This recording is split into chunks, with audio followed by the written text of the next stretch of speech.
चलो पहला सवाल है सुरक्षा बल के सिद्धांत के संदर्भ में निम्न कथनों पर विचार करें। पहला ऑप्शन है लाला लाजपत राय ने यंग इंडिया में दावा किया कि कांग्रेस डफरिन के दिमाग की उपज थी। ये ऑप्शन हमारा बिल्कुल सही हो जाएगा। दूसरा है एओ ह्यूम का मुख्य उद्देश्य भारतीयों को राजनीतिक स्वतंत्रता दिलाना था। हमारा तीसरा ऑप्शन इस सिद्धांत का उद्देश्य भारतीयों के बढ़ते असंतोष को एक शांतिपूर्ण विकास देना था। बिल्कुल ये ऑप्शन हमारा गलत है क्योंकि ह्यूम का उद्देश्य अंग्रेजों को एक और 1857 जैसे विद्रोह से बचाना था। अंग्रेजों को एक और 1857 जैसे विद्रोह से बचाना था, न कि भारतीयों को आज़ादी दिलाना। इसलिए हमारा ये आंसर हो जाएगा 1 और 3। हमारा है अगला सवाल है दादा भाई नौरोजी के धन के निष्कासन सिद्धांत के बारे में क्या सही है। पहला ऑप्शन है इसका वर्णन उनकी पुस्तक poverty and un British rule in India में है। बिल्कुल उन्होंने बताया कि ब्रिटेन होम चार्जेस के नाम पर भारत का पैसा बाहर ले जा रहा है। कांग्रेस ने 1896 के कलकत्ता अधिवेशन में औपचारिक रूप से इसे स्वीकार किया। कांग्रेस ने 1896 के कलकत्ता अधिवेशन में औपचारिक रूप से इसे स्वीकार किया। ये भी सही है।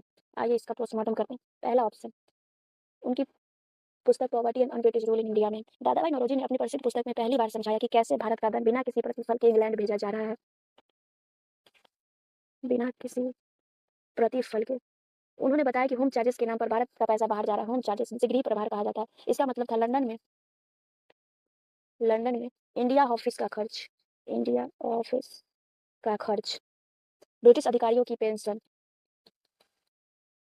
और वेतन ये सारा पैसा भारत के राजस्व से जाता था। और तीसरे ऑप्शन का मतलब है कांग्रेस अपने शुरुआती दिनों में ब्रिटिश अर्थनीति पर बोलने से बचती थी, लेकिन 1896 के कलकत्ता अधिवेशन जिसके अध्यक्ष रहमतुल्लाह सयानी थे, पहली बार आधिकारिक तौर पर माना कि अंग्रेजों की वजह से भारत में अकाल और गरीबी बढ़ रही है। इसका आंसर हो जाएगा सभी सही है। आगे बढ़ते हैं। भारतीय परिषद अधिनियम इंडियन काउंसिल्स एक्ट 1892 के संदर्भ में कौन सा कथन गलत है। सवाल में ये जरूर मार्क करें। इसके द्वारा पहली बार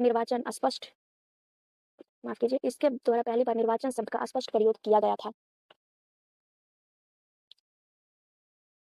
ये गलत है क्योंकि आंसर में क्वेश्चन में गलत पूछा, इसलिए हमारा सही उत्तर हो जाएगा। क्यों गलत है। इस अधिनियम के माध्यम से भारत में अप्रत्यक्ष चुनाव की शुरुआत तो हुई, लेकिन चालाकी से कानून में कहीं भी निर्वाचन या चुनाव शब्द का प्रयोग नहीं किया गया। इसे मनोनयन से रिप्लेस कर दिया गया, चुनाव नहीं। दूसरा इसने बजट पर चर्चा करने का अधिकार दिया, लेकिन पूरक प्रश्न पूछने का नहीं। बिल्कुल सही है। पूरक प्रश्न पूछने का अधिकार 1909 के एक्ट में मिला था। ऑप्शन सी और डी। परिषद में गैर सरकारी सदस्यों की संख्या बढ़ाई गई। यह नरमपंथियों की पहली बड़ी संवैधानिक जीत मानी जाती है। सही है। नरमपंथियों की याचिका नीति